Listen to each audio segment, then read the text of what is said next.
what's going on, everybody? Run the Ropes Media Podcast We back back. at you. We back. We've been keeping up the content here. We have, bro. We've been rocking and rolling. Make sure y'all subscribe. Share the videos. Share the videos. Y'all been loving the YouTube shorts. My boy Dylan has been throwing up for us, man. So tell your friends and family about us over here, man. We gonna give y'all different spins to wrestling. We gonna keep it 100 over here, man, and we gonna have fun at the same time talking about some of the stuff we've been loving, man, since childhood, bro. But we had Monday Night Raw last night. And it was a crazy Monday Night Raw, man. Some things we expected didn't happen, and some freak accidents, happened as well, bro. So something very unfortunate, man. But I mean, what you want to touch bases on first? Yeah, let's just talk about the injury. Bad. I feel like not only is it just a horrific injury, also just horrible timing, right? Because Zoe Stark's been off of TV for quite some time. Yeah. And then she finally gets put in a match and gets an opportunity in a qualifying match, right? And I don't know. I saw the clip, right? Obviously, I watched it live, Mm-hmm. and then I saw the clip afterwards where they slowed it all down and stuff like that. Yeah, that was a bad one to look at, bro. I ain't gonna hold you, man. And this is coming from a guy who shattered his patella, bro. Like my top of my And I patella just came bone. off a knee And you injury just too. came off of a knee injury too, bro. Like having these injuries, man, and we ain't even wrestlers, bro. So like I can just it was a bad injury, man. Hoping for a speedy recovery for Zoe Starks. And Zoe Starks to me was a beast in NXT. I feel like her call up, they didn't let her shine enough down there in NXT, but she was such a good talent. She's such a good talent. And honestly, I mean, it makes sense why she's the last woman standing, in the group PFC that they had. So I feel like, since we got the release of Shayna Baszler and Sonya Deville, like you said, she hasn't really been on TV, very often. So for her to finally get that TV time, and then so again, that's definitely one of the ones you kind of have to turn your head, when looking at. Definitely wishing Zoe Starks a speedy recovery.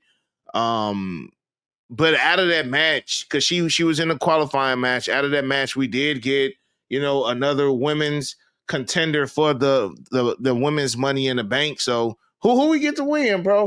Who's going to Money in the Bank? Rhea Ripley. I feel like she was gonna win anyway, to be honest. Facts. Mhm. This dude, the pop she got last night, just showing her backstage was Yeah. crazy, dude.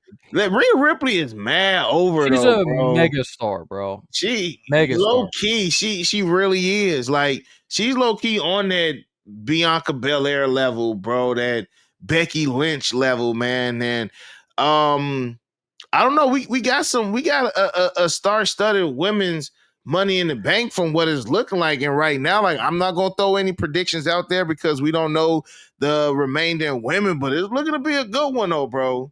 It's looking to be a good one. I mean, we got 3 names so far. We got Alexa Bliss, Yep. Roxanne Perez, and Rhea Ripley. So could go a couple ways. We got we got 2 major stars in there. Yep.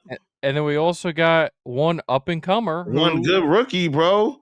But what was the rookie name that you just mentioned? Roxanne Perez.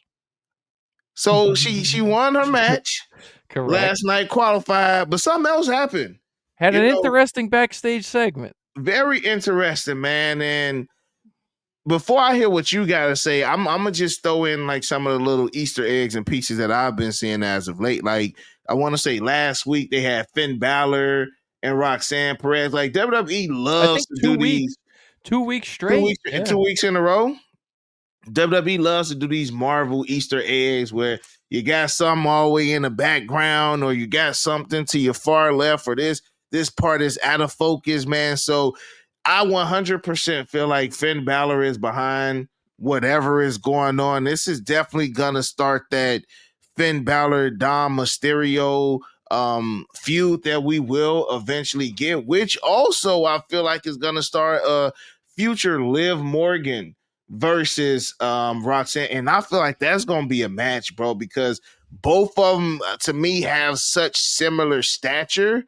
Mm. And as far as their wrestling skills, I feel like they both have similar wrestling skills. So this is definitely a ploy to wedge between the Judgment Day. You even seen Raquel was like, "Wait till I tell Liv." You know what I'm saying? So it's not like they're hiding the fact that Liv Morgan isn't on TV, or they not making it seem like it's a kayfabe injury or anything. But it's definitely going to it's gonna bring some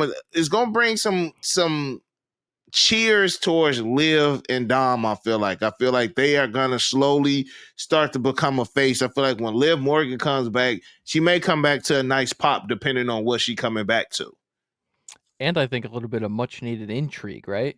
Because other than Dom winning the IC title, I feel like the Liv and Dom storyline has kind of gotten slightly Still, stale, right? yep, yep. Because she's been off TV. Raquel's still running around with the tag team championships, which I thought by now maybe they would have had to relinquish. I mean, apparently Liv is wrapping up on the movie that she's filming right now, so maybe she's going to be back sooner than, what we originally thought. Mm-hmm. But it's very interesting because what did I tell you before? Bro, Dominic Mysterio's got his Hey, hands in all the cookie jars, I bro. was just about to say, man, we gonna need to find out which Dom is, because we had Dirty Dom, aka Latino Heat. Yep. Then we done had Daddy Dom Yep. with with Liv Morgan, and now is it that we want Dom to go with Roxanne? I mean that could be I mean, something nice hey, too. hey, he loves chicken nuggets. Hey, bro, and she definitely had a lot of chicken nuggets for him. And then again, just Finn Balor's like face, you know what I'm saying? Like you can tell he's definitely got his hands in this mix of things that's going to eventually happen. And again, I can see Finn Balor versus Dom, man. SummerSlam, maybe that's definitely like a SummerSlam. SummerSlam is looking to be good, bro. If some of these matches that are, and we know how slow WWE What has we been. think. We think What we yes, we yes. we we think, you know what I'm saying? Just seeing what they're doing with the mid card titles right now. I Yeah. feel like I like the attention that they're getting, especially with like Jacob and Solo over there on SmackDown, and then now you got Finn and Dom with the IC title. It's making things interesting for those mid card titles that low key kind of just been, sliding under the radar, bro. So it's definitely look like it's picking up. And just a quick note on another mid-card title, just to mention real quick here. I think Becky's gonna take the IC championship. Yep. Yeah. Yeah, yeah.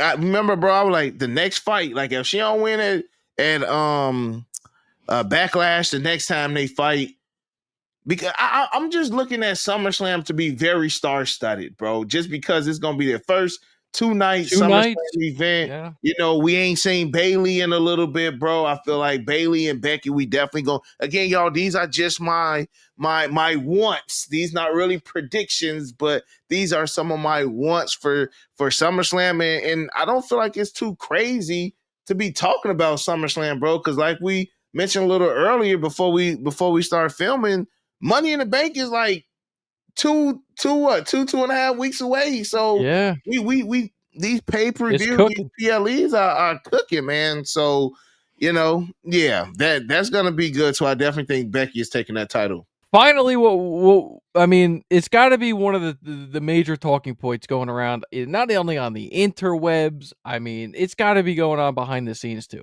You had Karrion Kross, who is literally the fans right now have strapped this rocket ship to this Mm-hmm. guy's back, and they just want him to take off so badly.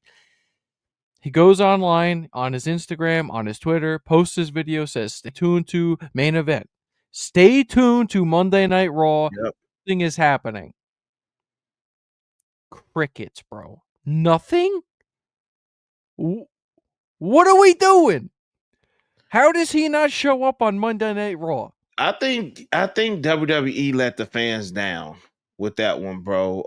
And I even had to text because I generally will watch Monday Night Raw, NXT, SmackDown a couple times just throughout the week or the weekend. And I text her, I'm like, bro, did I miss Karrion Kross? Because He said stay tuned to Monday Yeah. Night Raw. Yep. But also though, when Raw went off last night, I looked at it, I'm like, dang, was Raw a little bit short today? It was very Because I'm quick. looking, I'm just like, was it shorter? I don't know. But Karrion Kross was not there. I don't know if they're trying to save him for after the PLE, but the fans want Karrion Kross to win Money in the Bank. That's what they want. And right now, WWE is definitely letting the fans down, man. Like, and who knows? Maybe we get a qualifying match next week for him. Maybe, bro. But to not even have a backstage segment, nothing at all, or bro. an interview or something. I don't want, and this has never happened. Like when one thing about WWE fans is when they rally behind somebody, they rally behind them. I.e. Kofi Mania, i.e. Daniel Bryan. So I was about to say I don't want by WWE not instantly giving us what we want to the fans to lose hope and lose interest in them. But then I thought of, again, Kofi Mania and Daniel Bryan, things that we really wanted, fans were adamant about, and we got. So I just said we got to just keep the pressure on him. And then again, maybe he does have a qualifying match on Monday Night Raw. Maybe they just had to cut it short because there were no men qualifying matches on Monday Night Raw for Money in the Bank. So maybe we have something coming up next week, and we'll have to make sure that we stay tuned for it. Wait and see. Seems like we've been doing a lot of wait and seeing. That's it. That's all we can do. All we can do is wait and see, and hopefully they listen it, and hopefully they do right by us. That's all we can do. Yeah. It definitely was a surprising one because, again, he went out on social media to say, his piece on it and still nothing. So we will have to wait and see. I mean, is there anything other, other than like the whole Logan Paul and Gunther situation? Again, I'm a Logan Paul fan. I thought he did well in the promo segment. I want to talk about Gunther face turn, bro, because I'm smelling it for some reason, and I'm not liking it, bro. I agree. I'm smelling it, and I ain't liking it. I ain't liking what I'm smelling, bro. So if you smell what the break is cooking, but that's something that we definitely will touch upon. So again, man, make sure y'all tap in with us in the comment section below. Subscribe to the channel. Hit the notification bell. If it's any other content that y'all would like for us to do, please let us know. Mm-hmm. Those comments are read. I see the hearts that Dylan put under each and every comment. So if it's anything that y'all want, from us, if it's anything that y'all want to see, anything y'all want us to talk about, we'll do it. Because, I mean, bro, TNA intermingling with WWE now, we're going to have to expand. Yeah. We're going to have to expand. So let us know if y'all want that TNA content. If y'all want that AEW content, that NXT content, let us know. Because we here to provide that service for y'all. So other than that, you got your boy Break. Got Dylan. And we out. Peace.